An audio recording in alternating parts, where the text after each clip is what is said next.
Tandaan ninyo ito, mga minamahal kong kapatid. Dapat maging handa kayo sa pakikinig, dahan-dahan sa pananalita, at huwag agad magagalit.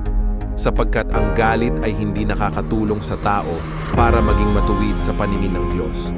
Kaya talikuran nyo na ang lahat ng kasamaan at maruruming gawain at tanggapin ng may pagpapakumbaba ang salita ng Diyos na itinanim sa inyong puso na siyang makapagliligtas sa inyo. Huwag lang kayong maging tagapakinig ng salita ng Diyos, kundi sundin nyo ang sinasabi nito. Dahil kung hindi, dinadaya nyo lang ang sarili ninyo.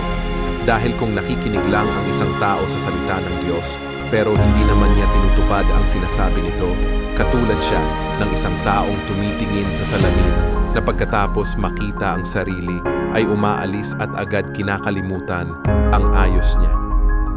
Ngunit ang taong nagsasaliksik at tumutupad sa kautosang ganap na nagpapalaya at hindi tagapakinig lang na nakakalimot agad ay ang taong pagpapalain ng Diyos sa mga ginagawa niya.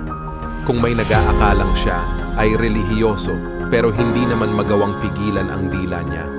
Walang silbi ang pagiging relihiyoso niya at niloloko lang niya ang kanyang sarili.